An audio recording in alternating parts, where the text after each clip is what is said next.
sosyal naman ang kaibigan mo. Dito po talaga kailangan magkita? Of course! Not only that, he just doesn't meet with anybody, Oh! Ito na siya, Ikaw? Jean? Kilala mo sila? Oo! Siya yung hacker na scammer na boyfriend ni Vincent. Ano? Babe, hindi. Maniwala ka. Hindi ako hacker at scammer. Teka. Kung ganoon man, bakit naglagay ka ng virus sa mga cellphone nila? Wait lang, Tommy. Wait lang, ha? Babe, let me explain. Pwede bang kumalma muna tayo? Maupo muna kayo.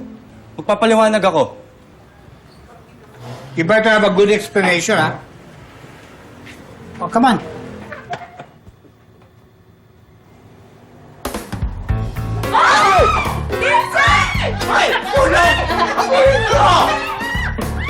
Huwag niyo pakawalan! Ay! Ay! Ay! Ay! Ay! Tigil! Tigil! Tigil yan! Ay! Ay!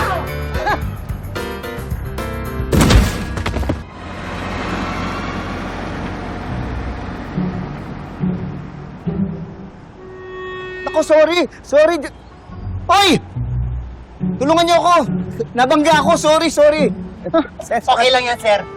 Anong okay lang? Di ba jowa mo to? Noon po yon. Pero hindi na ngayon. Wala akong jowang magnanakaw. Sige to. Anong babe? Sa presinto ka na magpaliwanag. Hanip sa linyahan, Ang tanda. Sige na, dali. Dali na. Tara na.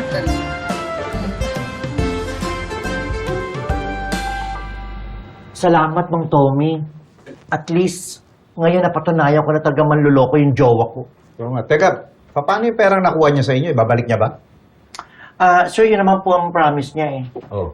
Okay. Now that everything is settled and everybody is happy, maybe we can talk about my payment. Anong payment? Ako naghatid sa inyo. Ginamit yung sasakyan ko. Di ba? Tama naman si Mang Tommy. Mag-ambag-ambag na lang tayo.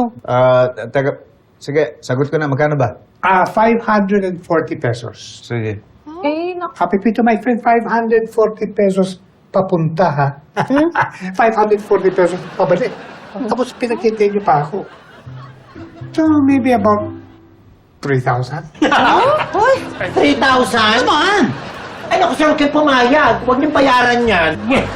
Kung ayaw niyo akong bayaran, hindi kayo pwedeng sumakay sa kotse ko ulit. Hoy! Grabe ka naman. Huwag ganun. Hindi. Sige, okay lang. Sige. Gawin na natin yung kondisyon niya. Huwag niyo lang siya bayaran, hindi na rin kayo sasakay sa sasakyan niya. What? Why?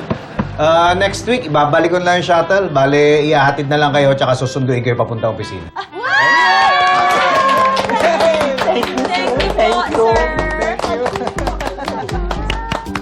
Kondisyon ko Buti nawala na yung pangangatit ng kamay mo. Oo. Gumaling na yata. Kaya lang baka mawala yung swerte mo. Naku, ito naman ang swerte. Hindi naman ako naniniwala sa mga gano'n. Hindi naman totoo yun. Ay, ba't nandito tayo? Nag-order ako take out para hindi na magluto si baby mamaya. Pick upin ko lang.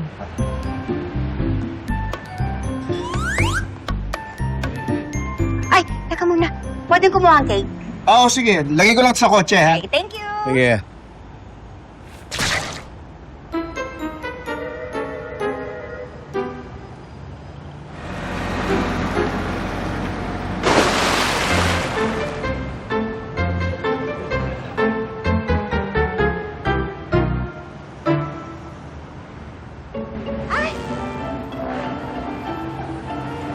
Nangyari? Malan! Malan! Sabi nila, ang swerte at malas daw, depende sa tingin mo sa nangyayari sa'yo. Kapag gusto mo yung nangyayari, swerte. Kapag hindi, malas mo.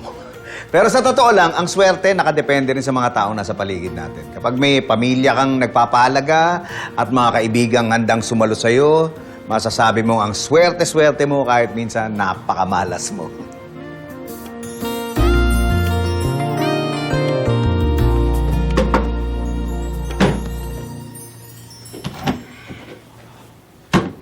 Hoy, ginagawa mo? May nakita akong gagamba. Gagamba? Oh. Oo, anong gagawin mo dyan sa gagamba?